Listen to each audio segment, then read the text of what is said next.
แกะเครื่องเนาะดูสิฟ้าไปแกะเครื่อง ใช่ราคาใช่ ล้าน200,000มารีวิวมิกของเพลง 3 ล้านเลย อาจารย์โจคนน่ะอีบรนกาสิได้มีดีผู้11คีย์มาผสมกันว้า ไม่เอามีลามดิ บ่คันฝนพายุบ่มาหั่นยังได้ไว้สั่ง พอยมันสั่งแต่โดนแล้วก็ทงก่อนประบานใดก่อนกู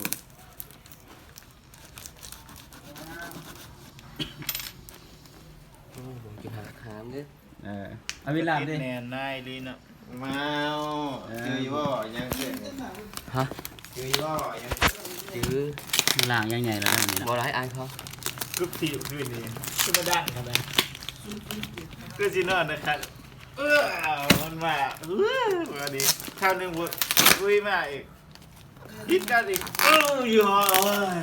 2 โมงกูจะได้นอนนะเด็กเติบตุ๊ต่าง ปลายผิดกัน 2 คน ดี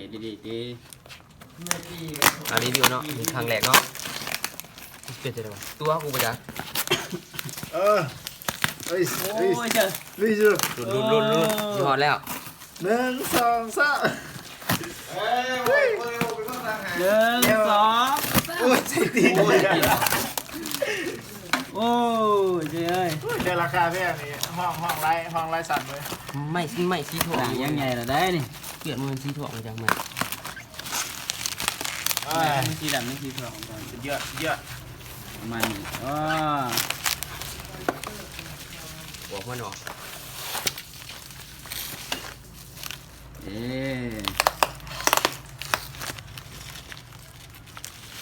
มีลามเด้บ่มีบ่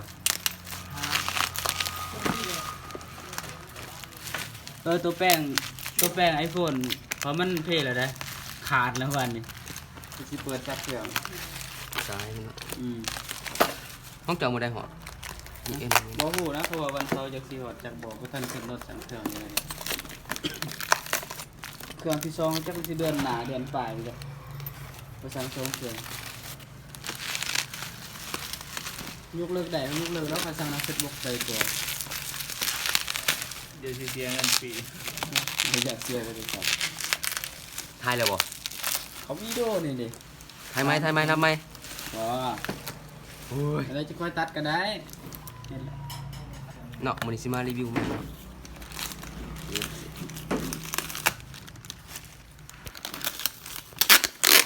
อันนี้คือสิใส่บ่ใส่ตุ๊กแป้ง มันตัวนี้มาที่ตัวกับตัวนี้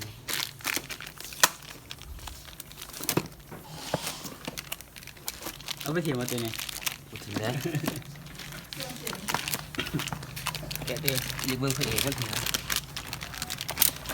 อ๋อเจอ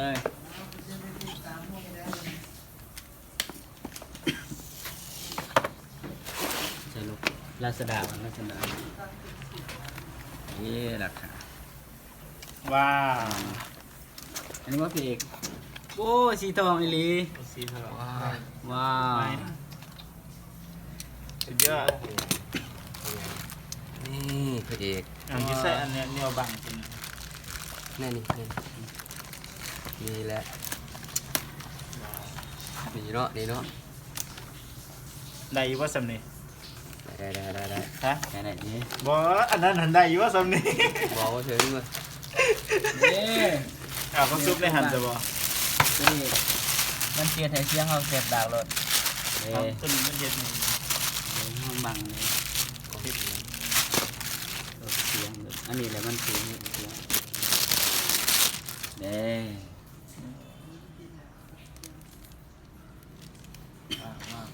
ได้หมดเลยดีๆเลยหมดเลยนี่จุดมาเลยได้เลย ไม่เกินเลยไม่เกินเลย นะครับ งับเขาที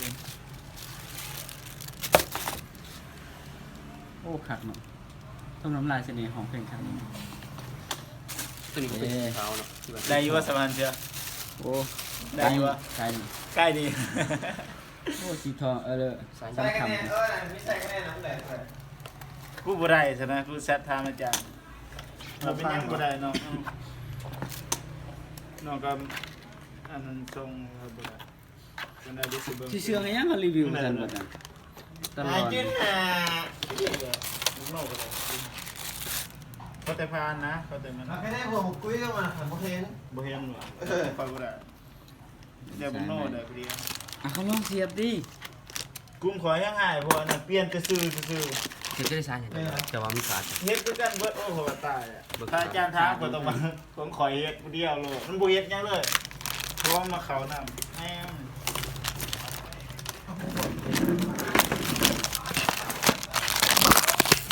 เยอะ มางมันเลยใส่ยาละมางไปทิ้งเลย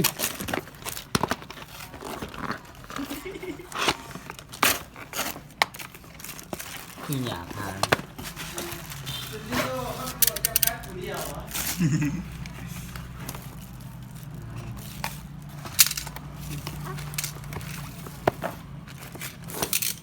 มันจะถ่ายรีวิวดีๆที่ก็แกะแต่ละอันเลยรีวิวตัวประกอบเอง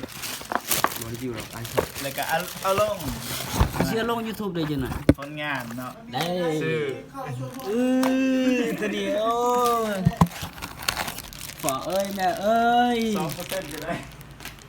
โอ้สายตัวนี้มันมาใส่กับมิดีได้ด้วยนี่ประมาณนี้ ฮะ มาใส่กับมิ ใส่ ดี กู ได้ ว่า ด้วย กูบังไงวะมันมีหัวแหย่วะ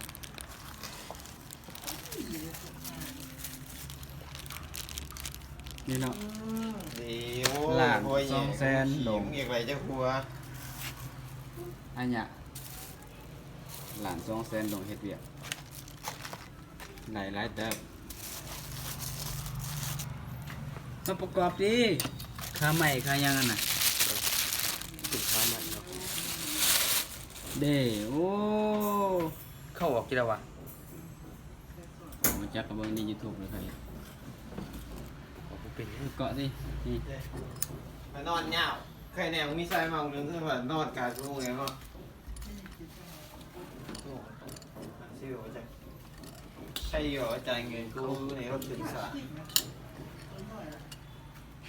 เงินบ่ นี่เนาะก็ซ้ำนี่นะหลาน200,000ดงเวียดนามหลายเติบ เฮ้ยมันรูดดิรูดจากเท่าไรกู อ่ะร้านหา รู้จักหลานหาได้หลานสองหลายเติบ จะได้วะ ซานเลย เขาประกอบจะได้วะ เครื่องกูชิวมากกันนอกวันนี้เนาะ ตัววิทิม นี่ เห็นบอกมาก่อนกำหนดเท่าไรมือ ขอบกูดิเพราะว่าวันเสาร์จึงสิได้จักบวกเครื่องบ่ทันขึ้นรถกูสิอยู่ เครื่องมันต้องขึ้นรถบ่ อืม เครื่องผู้ปกผู้ขึ้นรถเลยครั้งแรกนี่ ยังเขาสิปรับใหม่ที่กูสิอยู่เลยเดี๋ยวสั่งทาง Facebook ไป ให้ ให้เล จะ ย ลงบอกเขาจี มันครับ แจกมันหาที่ว่าจะนั่งมองเต็มโต๊ะ ก็สิสั่งวันหน้าบ่ได้อีกสิเฮ็ด เอา เขา ขายหวยเด้อนี่ว่าบริษัทขายหวยเด้อบริษัทสูตรจำกัดนี่ว่า จานโกะพุ่นเนาะหลาน200,000ลง เกือบไปใหม่แหละ เห็นว่าจะได้ได้เครื่องมันนี่มันจะได้ผมซื้อก่อนเบิดเงินเนาะ หมดเงินแล้วจะได้ก็คือสิมีความสุขเด้ มี เออ แต่ว่าเครื่องยังทันครบเถอะ ยังตัวได้อีก หัวเสื่อมมัน เนาะ โอ้เสียง ตั้งเวลาเว้ย แล้วก็สั่งมาเอง เนาะง่ายหามัน โอเคเนาะอันนี้เนาะ เดี๋ยวสิไปเบิ่งเขาอันนั้นวิธีประกอบ ไม่ยัง